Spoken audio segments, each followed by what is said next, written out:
Hello everyone, welcome back to the पढ़ो अब again. अगर आप चैनल पर नए हैं तो अंत तक जुड़े रहिएगा और चैनल को सब्सक्राइब ज़रूर करिएगा। तो let's start our today's current affairs class. आज का हमारा पहला क्वेश्चन है, India signed an MOU on postal cooperation with which country in March 2026। Bharat ने मार्च 2026 में किस देश के साथ डाक सहयोग पर एक समझौता ज्ञापन पर हस्ताक्षर किए? आपके ऑप्शंस क्या हैं? नेपाल, भूटान, श्रीलंका, म्यांमार। देखते हैं न्यूज़ क्या है। न्यूज़ है कि इंडिया और भूटान ने एक MOU साइन किया है फॉर द पोस्टल सेक्टर। ठीक है, पोस्टल सेक्टर में इंडिया और भूटान अब कोऑपरेट करेंगे और साथ ही साथ जो भूटान के डाक अधिकारी हैं वो भारत के रफ़ी अहमद किदवई राष्ट्रीय डाक अकादमी में, जो गाज़ियाबाद में स्थित है, वहाँ पर अपनी ट्रेनिंग पूरी करेंगे। ठीक है, तो भूटान के जो पोस्टल ऑफिशियल्स हैं वो कहाँ पर ट्रेनिंग पूरी करेंगे? Rafi Ahmed Kidwai national press postal academy Ghaziabad.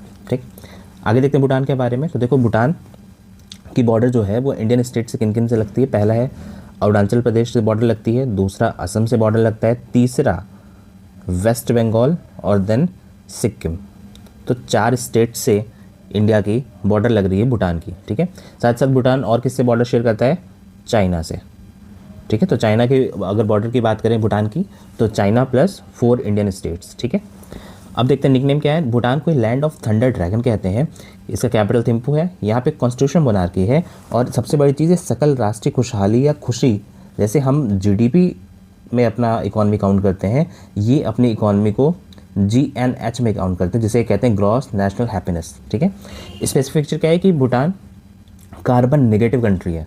मतलब ये जो कार्बन एमिशन है जिससे क्लाइमेट चेंज हो रहा है वो दुनिया के देशों का भी एब्जॉर्ब कर रहा है, खुद तो रिलीज ही नहीं कर रहा है, दुनिया का भी एब्जॉर्ब कर रहा है। ऐसे कंट्रीज को हम कहते हैं कार्बन नेगेटिव कंट्री। अगली बार न्यूज़ है, विच committee is responsible for the pre certification of political advertisements on electronic media. देखो, हाल ही में हुआ क्या है कि इलेक्शन कमीशन ऑफ इंडिया ने ये बोला है कि जो भी अब पॉलिटिकल कैंपेन्स होंगे सोशल मीडिया पे, उससे पहले आपको प्री सर्टिफाई कराना पड़ेगा। प्री सर्टिफाई वो कौन करेगा? तो ये मीडिया सर्टिफिकेशन और मॉनिटरिंग कमेटी इन्होंने बनाई है, मीडिया प्रमाणन और निगरानी समिति। उसको पहले प्री सर्टिफाई करेगी, तब जाके आप उसको पॉलिटिकल एडवर्टीजमेंट को सोशल मीडिया पे यूज़ कर सकते हो। तो देखते हैं न्यूज़ क्या है। न्यूज़ है कि इलेक्शन कमीशन ऑफ इंडिया ने मैंडेट किया है सभी पॉलिटिकल पार्टीज़ को कि आप सभी राजनीतिक विज्ञापनों को प्रकाशन करने से पहले मीडिया प्रमाणन और निगरानी समिति द्वारा पूर्व प्रमाणित कराएंगे। अगर ये पूर्व प्रमाणित नहीं हुआ तो आपके ऊपर लीगल एक्शन ले सकती है इलेक्शन कमीशन ऑफ इंडिया।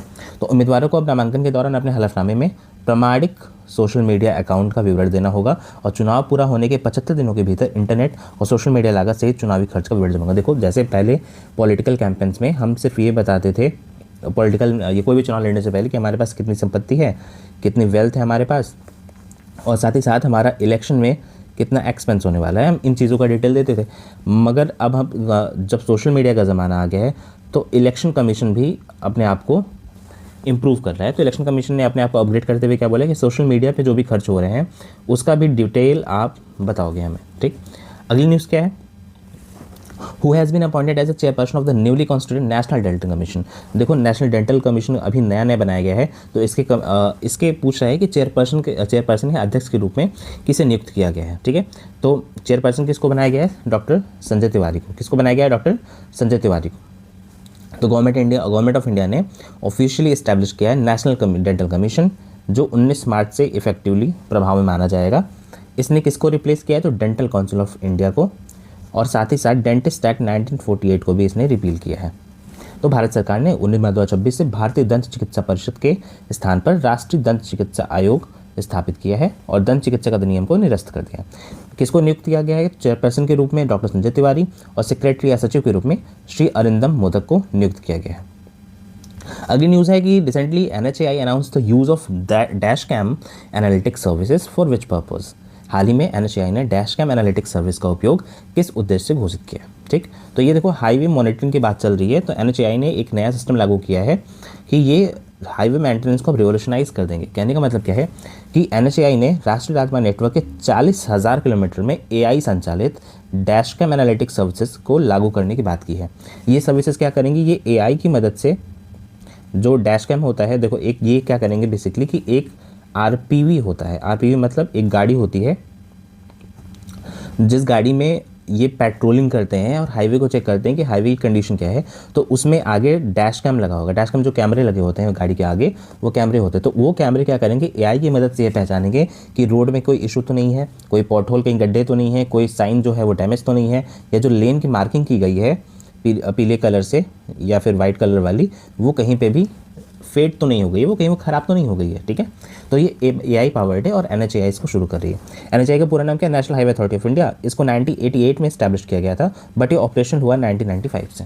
ठीक है, अगली मैं न्यूज़ है, on which state is world sparrow day celebrated every year. विश्व गौरैया दिवस प्रत्येक वर्ष किस तारीख को मनाया जाता है। तो न्यूज़ क्या है कि वर्ल्ड गौरैया दिवस अभी मनाया गया हाल ही में 20 मार्च को, to raise global awareness about the house sparrow. ठीक है, पहली बार इसको कौन मनाना शुरू किया था, Nature Forever Society of India ने, in collaboration with Ecosys Action Foundation. तो आपको याद रखना है कि नेचर फॉरएवर सोसाइटी ने इकोसिस एक्शन फाउंडेशन के सहयोग से इसको पहली बार इस दिवस की स्थापना की थी। ठीक है, कब मनाया जाता है, 20 मार्च को। अगली न्यूज़ है, where has the pilot plant for the manufacture of NdFeB rare earth permanent magnets has been established. तो दुर्लभ पृथ्वी स्थायी चुंबक के निर्माण के लिए पायलट प्लांट कहाँ स्थापित किया गया। तो आपका राइट आंसर क्या है, ARCI हैदराबाद। देखते हैं पूरी न्यूज़ क्या है। पूरी न्यूज़ ये है कि नियोडिमियम आयरन और बोरॉन ये रेयर अर्थ परमानेंट मैग्नेट्स बनाते हैं। इसके लिए ARCI हैदराबाद में एक पायलट प्लांट इसके मैन्युफैक्चरिंग के लिए इस्टेब्लिश किया गया है। ये प्लांट एंड टू एंड काम करेगा। एंड टू एंड का मतलब क्या होता है, एंड टू एंड और मिनरल टू मार्केट। इसका मतलब क्या है कि स्टार्टिंग से लेके एंड तक जो भी प्रोसेस होता है वो सब इंडिया में ही बनाया जाएगा। और जब ऐसी कोई बात हो जाए तो किसकी बात आनी चाहिए, आत्मनिर्भर भारत। आत्मनिर्भर भारत के दिशा में ये एक बड़ा कदम है। हमें अभी ये न्यूज़ छोटी लग रही होगी भले, बट ये जो परमानेंट मैग्नेट्स होते हैं ये फ्यूचर टेक्नोलॉजीज़ में या फिर जो अभी टॉप मोस्ट हमारी टेक्नोलॉजीज़ है उसमें काफ़ी काम करते हैं। तो परमानेंट मैग्नेट्स और रेयर अर्थ मेटल्स ये बहुत ज़रूरी है इंडिया के इस्टेब्लिश्ड के लिए या फिर इंडिया के ग्रोथ के लिए बहुत ज़रूरी है ये चीज़ें। अगला हमारा न्यूज़ है, on which that is world oral health day observed. तो आपके ऑप्शन है 15 मार्च, 20 मार्च, 22 मार्च या 25 मार्च। तो देखो 20 मार्च को वर्ल्ड ओरल हेल्थ डे मनाया गया। इसका थीम क्या था, a happy mouth is a happy life. A happy mouth is a happy life. तो ठीक है, आगे देखते हैं news. Which ministry organize the Bharat innovative deep tech pre summit. Bharat innovates deep tech pre summits का आयोजन किस मंत्रालय ने किया। ठीक है, आपके option minister of commerce, education, IT या फाइनेंस। न्यूज़ है कि मिनिस्ट्री ऑफ एजुकेशन ने Bharat innovates deep tech pre summit IIT Bombay में ऑर्गेनाइज़ किया। ठीक, ये भारत इनोवेट्स जो है ना, आप ये ध्यान देना कि एक बड़ा सर्किल है, इस बड़े सर्किल के अंदर ढेर सारे प्रोग्राम ऑर्गेनाइज किए जा रहे हैं।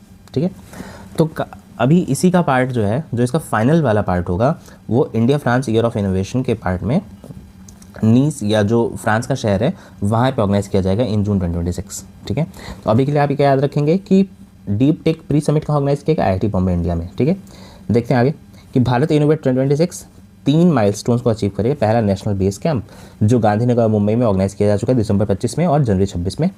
Bharat innovate deep tech pre summit अभी ऑर्गेनाइज किया जा रहा है IIT बॉम्बे मुंबई में। और इंटरनेशनल इनोवेशन शोकेस ये नीस फ्रांस में ऑर्गेनाइज किया जाएगा इन द जून 2026। आज की हमारी आखिरी न्यूज़ है, which programme has been launched to provide counselling and facilitate NIOS admissions for dropouts. तो इसका आंसर क्या होगा, आप पहले ऑप्शन देख लो, NIOS मित्रा, विद्या मित्रा, शिक्षा सहायक या स्कूल चलो। तो आपको याद रखना है कि NIOS मित्रा करके एक नई पहल शुरू की गई है by the department of school education literacy, जिन्होंने 2 करोड़ जो भी आउट ऑफ स्कूल चिल्ड्रन हैं 14 से 18 वर्ष की आयु में, 14 से 18 वर्ष की आयु वर्ग में जो 2 करोड़ से अधिक स्कूल के बच्चे बाहर हैं, मतलब स्कूल से वो ड्रॉप आउट हो चुके हैं या तो स्कूल नहीं पहुँचे, उनके लिए NIOS मित्र कार्यक्रम शुरू किया गया है, जो परिवारों को ये परामर्श देगा कि आप NIOS के माध्यम से अपने बच्चों को प्रवेश कराइए और उन्हें स्कूली शिक्षा से वंचित मत कीजिए। तो 2030 तक हमारा टारगेट है कि स्कूली शिक्षा में 100% सकल नामांकन अनुपात हो जाएगा। ठीक है, तो ये NIOS के लिए है। NIOS का बेसिकली मतलब होता है कि जो बच्चे किसी भी स्टेट बोर्ड या सेंटर बोर्ड से नहीं पढ़ते हैं या उनसे पास नहीं हो पा रहे हैं, तो उनके लिए हम थोड़ा ओपन बुक स्टाइल या ओपन स्कूलिंग का सिस्टम लेके आए थे NIOS में। तो ये उसके थ्रू ही इस 100% लिटरेसी को प्राप्त करने की योजना बना रही है सरकार। ठीक है, thank you so much for watching till here.